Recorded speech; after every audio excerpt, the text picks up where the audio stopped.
Hi! Get ready with me! Maaga nga pala ako nagising ngayon kasi may lakad ako. 2 hours nga lang tulog ko medyo bangag pa ako dyan. Nahihirapan kasi ako matulog, iwan ko kung bakit. By the way, papunta tayo sa LTO ngayon dito sa Caloocan. Sikasuhin ko na yung license ko para magamit ko na din yung motor ko.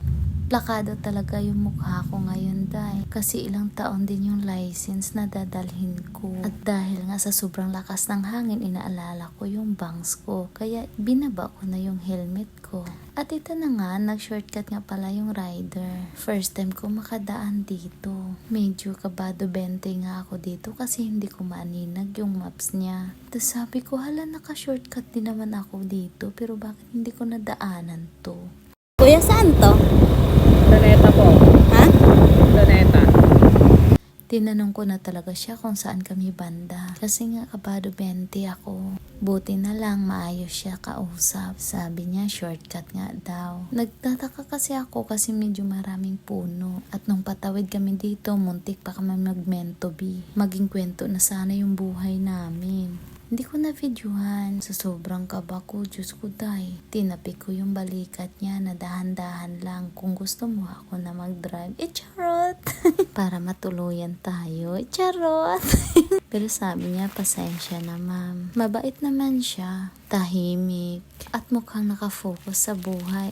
Sana Pagliko nga namin dito, akala ko malayo pa kami. Pero naa-amaze talaga ako sa mga dinadaanan niya. Kasi ilang minuto lang dahil dumating agad kami dito sa LTO. Nakaraan, halos ang tagal-tagal kong dumating dyan. Pero ngayon, Diyos ko dahil minutes lang andyan na ako. At pagdating nga namin, pumunta agad kami kay Sir Edgar. Medyo busy nga siya nung pagdating namin. Pero nilapitan pa din niya kami. At tinawagan niya agad si ate. Sila yung nag-asikaso sa amin nung kumuha ako ng ISP.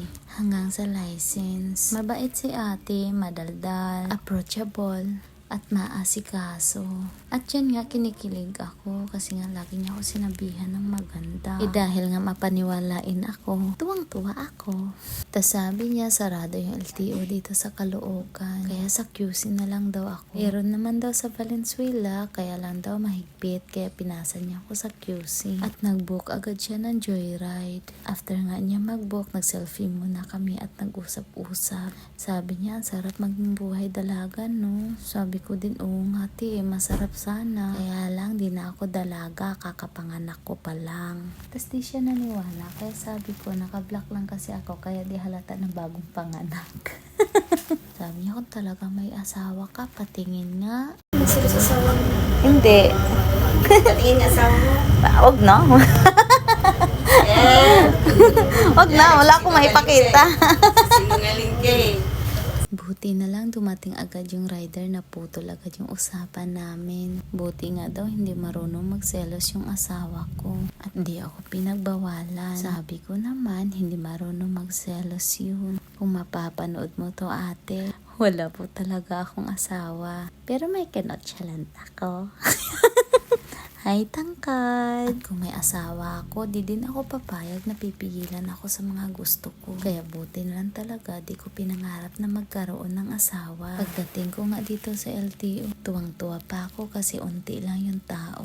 Pagpasok ko nga, nagulat ako, ang dami palang tao dun sa unahan. Di ko na videohan lahat kasi pinagbawalan ako ng guard. At pagpasok ko nga sa loob, ang daming tao hanggang sa nakatulog ako. Di na ako pumasok sa trabaho kasi alas 4 na ako natapos dito. Sobrang saya ko na nagkaroon ako ng license. Feeling ko, totoong driver na ako. Ay!